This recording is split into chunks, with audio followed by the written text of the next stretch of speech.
साथियों नमस्कार। एक बार आप सभी का पुनः स्वागत है आपके चैनल देसी लल्लन टॉप यूट्यूब चैनल पर। अब आपकी मेहनत रंग लाती हुई दिखाई दे रही है। अब आपका संघर्ष लगातार जो जारी रहा उसकी सफलता मिलने में कुछ ही वक्त लगता दिखाई दे रहा है। पूरे हिंदुस्तान के कोने कोने में जन चेतना अपने भुगतान को प्राप्त करने के लिए आ रही है। हमारा यह चैनल जन जागृति कार्यक्रम में लगातार मुहिम चला रहा है कि सारे के सारे निवेशकों को एक मंच पे लाया जाए, एकत्रित किया जाए, जगाया जाए, जागृत किया जाए। निवेशक को हर वो सलाह दी जाए जिससे सरकार जागे और उनका भुगतान उनके घरों तक, उनके बैंक खातों तक वापस पहुंचे। आपकी मेहनत लगातार इसलिए रंग लाती हुई दिखाई दे रही है क्योंकि आज एक राजस्थान से वीडियो आया। एक राजस्थान के विधायक ने कहा कि सहारा और पीएसीएल से हर विधानसभा में 2 से 3 से करोड़ रुपए लोगों का फंसा हुआ है। सरकार इस पे चिंतन करे, सरकार इस पे बात करे। तो ये हम सबके लिए बहुत बड़ी बात होती है जब एक एमएलए, जब एक एमपी हमारे आपके मुद्दे को संसद के, विधानसभा के पटलों पर रखते हैं। निश्चित ही ये सफलता हम आप लोगों की है। जिन लोगों ने संघर्ष किया, ऐसे लोगों से कहूंगा अब पूरी एनर्जी, पूरी ऊर्जा, पूरी शक्ति लगा दीजिए। देर सवेर ही सही लेकिन भुगतान जरूर मिलेगा।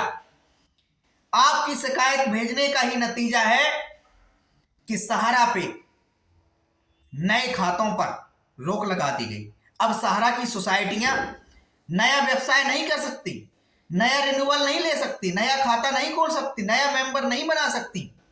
ये आपकी हमारी एकता और संघर्ष भेजने का ही परिणाम है कि जो आज सहारा के द्वारा झूठे और फरेबी हसीन सपने निवेशकों को दिखाए जा रहे थे, उस पर एकाएक रोक लगी।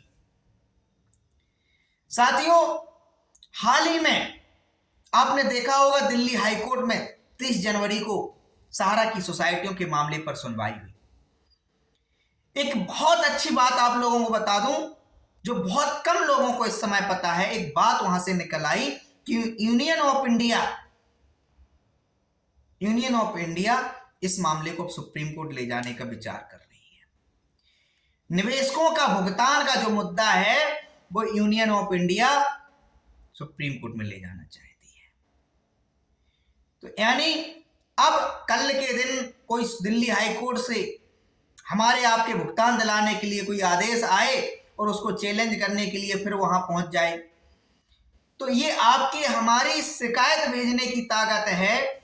हमारी आपकी जो रजिस्ट्रियां जा रही हैं सेंट्रल रजिस्ट्रार सहकारिता मंत्रालय नई दिल्ली, हमारी आपकी जो सीपी ग्राम ऑनलाइन पोर्टलों से जो सेबी के पास शिकायतें जा रही हैं, पीएमओ के पास जो शिकायतें जा रही हैं, उसका परिणाम है कि सरकार कहीं ना कहीं मंद गति से ही सही लेकिन आपके भुगतान दिलाने के लिए कुछ ना कुछ सकारात्मक कदम उठा रही है। एक ललितपुर से आज मैं आपको सूचना दूं। ललितपुर से एक खबर आई है कि जो जितने भी चिटफंड कंपनियों में लोगों के पैसे फंसे हुए हैं, वर्ड्स एक्ट 2019 के तहत आवेदन लिए जा रहे हैं। सैकड़ों आवेदन लिए जा चुके हैं। उनके भुगतान दिलाने के लिए वहां का प्रशासन बहुत तत्परता के साथ काम कर रहा है। ये हमारे आपके जागृति की काम है। तमाम सारे उन संस्थानों को धन्यवाद देना चाहिए, तमाम सारे उन जनप्रतिनिधियों को धन्यवाद देना चाहिए जो आपकी पीड़ा पर मरहम लगाने के लिए प्रयास कर रहे हैं। चाहे वो अभय देव शुक्ल हो जिन्होंने अपना एक संगठन बना रखा है, उस संगठन के माध्यमों से उन्होंने ठाना है कि निवेशकों को उस मंच पर लाके उनकी लड़ाई लड़ें। वह क्रमबद्ध तरीके से आपकी लड़ाई लड़ रहे हैं। उन्होंने ठाना है कि 6 जो फरवरी है वो ज्ञापन दिवस के रूप में मनाने जा रहे हैं।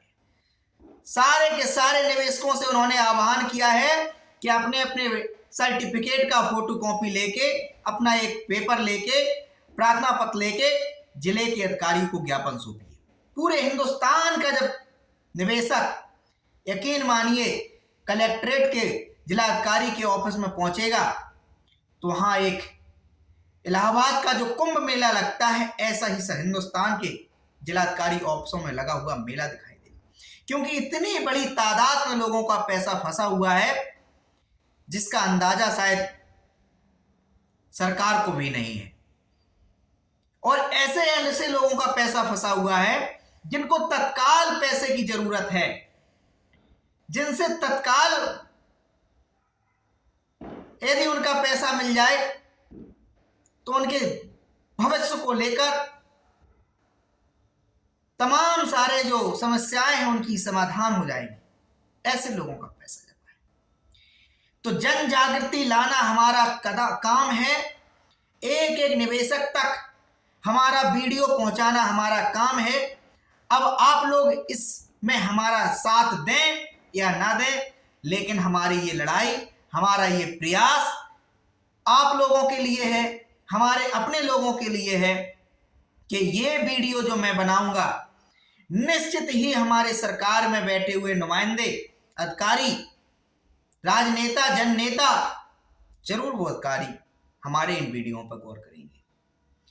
ये सारे जितने भी कदम अभी तक सीआरसी से जो लोगों का पेमेंट हुआ था, आपको बताऊं, सेंट्रल रजिस्ट्रार के पास 2019-20 में जो शिकायतें गई, हजारों लोगों के भुगतान सेंट्रल रजिस्ट्रार के आदेश पर सहारा ने किए हैं। कोई शक वाली बात नहीं है। लेकिन वो कहते हैं कि एक समुद्र में एक लोटा, एक गिलास जल निकालने के भी बराबर नहीं है। 2 से 2.5 लाख करोड़ रुपया निवेशकों का फंसा हुआ है सहारा इंडिया कंपनी के अंदर। संसद के माध्यम से हमें जानकारी प्राप्त हुई थी कि 13 करोड़ निवेशकों का 1,13,000 करोड़ रुपए सहारा में जमा है। और ये ब्याज सहित कितना धन हो चुका होगा, अंदाजा लगाइए आप। 2 से 2.5-3 गुना ये पैसा ऑलरेडी हो चुका है। तो ये हमारा मुहिम है। इस मुहिम में आप लोग, आपसे करबद्ध प्रार्थना है, आपसे हाथ जोड़ प्रार्थना है।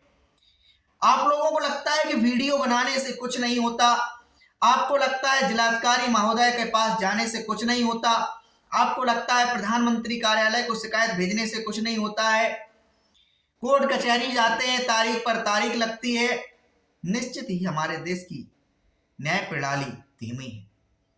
निश्चित ही हमारे देश में बैठे हुए जिम्मेदार पदों पर जो अधिकारी है वो अपने पदों के प्रति गंभीर नहीं है, पदों के प्रति पूर्ण जिम्मेदार नहीं है। यदि शिथिलता ना बरते हैं अधिकारी लोग तो आपकी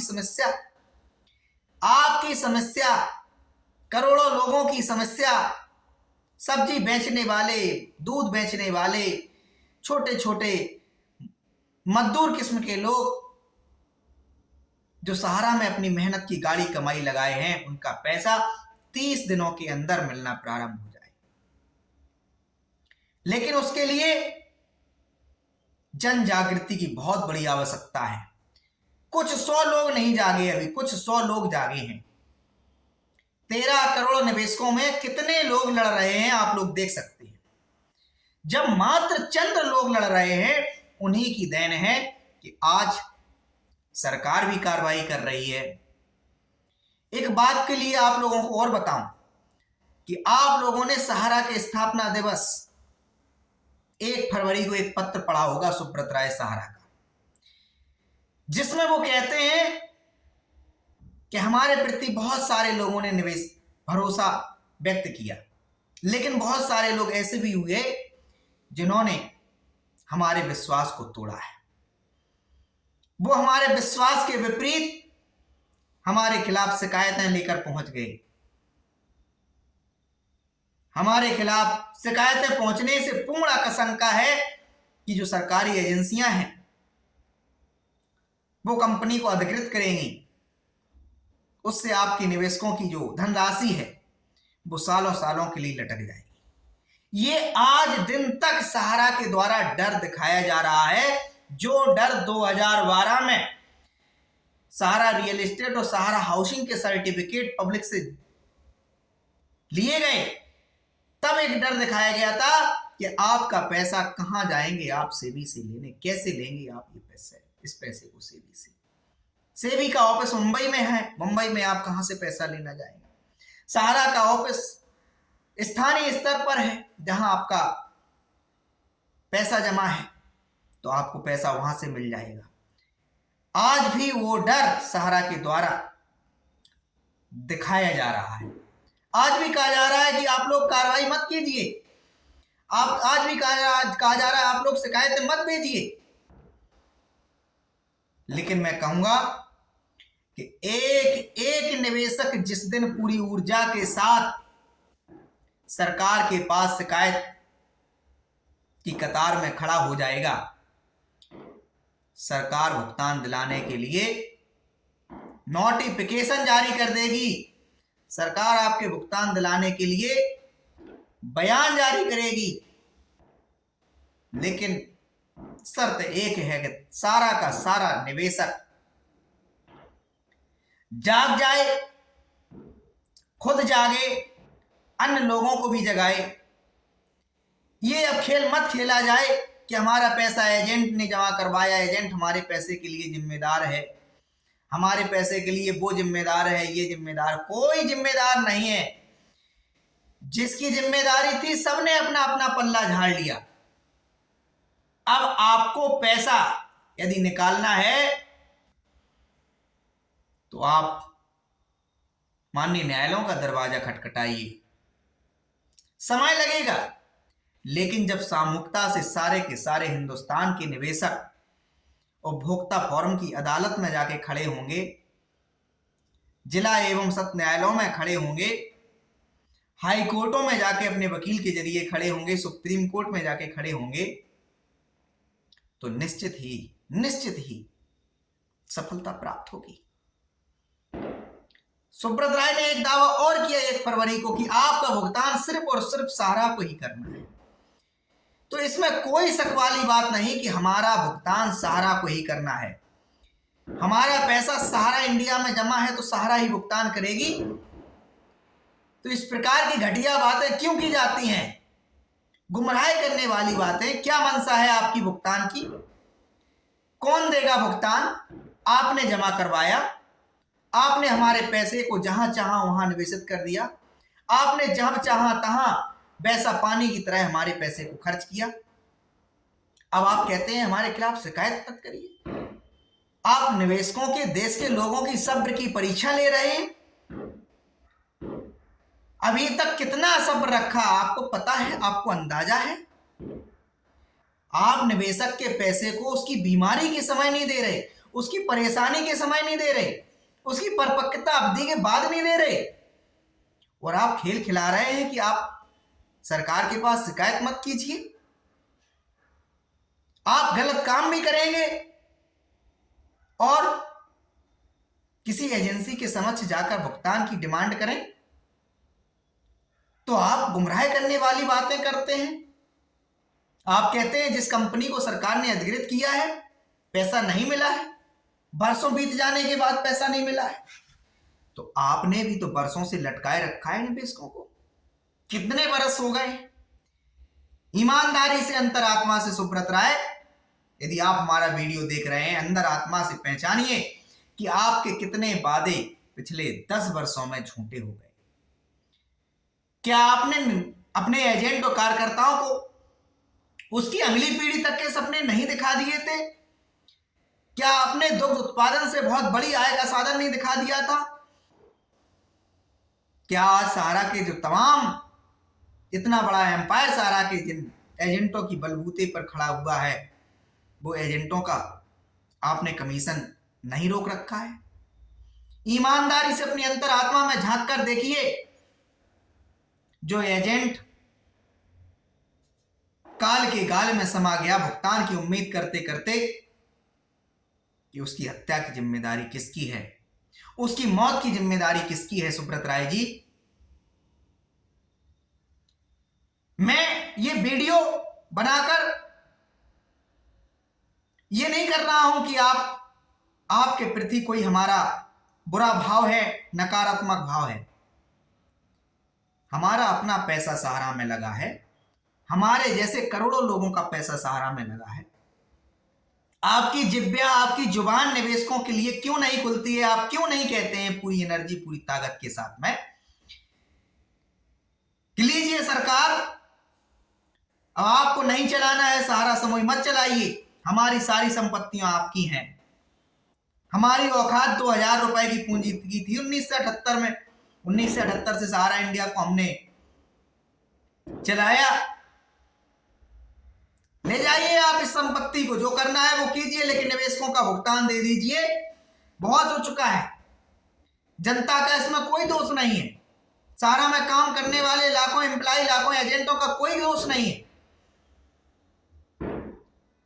सुब्रत राय जी, सच्चाई तो यही है कि आपने तमाम नियमों की अनदेखी की, तमाम कानूनों को आपने नहीं माना। कोई भी एक्ट हो, कोई भी अधिनियम हो, जिस एजेंसी को व्यवस्था सौंपी जाती है वो तो अपना काम करेगी ही। बार बार सेबी को दोषी मानकर सेबी पर आरोप लगाकर आप कब तक बचते रहेंगे? 10 वर्षों से आपने लगातार सेबी को घेरा। एक भी बात आपकी सेबी ने सुनी? एक भी बात आपकी सरकार ने मानी? क्यों आप गैर जिम्मेदाराना तरीके से इस बुढ़ापे की उम्र में आप बात करते हैं? कोई आपकी बात मानी गई होती तब तो निवेशक, एजेंट, कार्यकर्ता आपके खिलाफ, कंपनी के खिलाफ सरकार को शिकायत ना भेजता। कोई एक वादा तो आपने निभाया होता। क्यूसॉप का वादा आपका झूठ निकला, सोसाइटियों के भुगतान का वादा झूठ निकला। अब कोर्ट कचहरी और एजेंसियों, सरकारी एजेंसियों के समझ जाकर ये कहना कि हमारा इन भुगतानों से कोई लेना देना नहीं है, ये निवेशकों के घाव पे नमक डालने की तरह नहीं है क्या?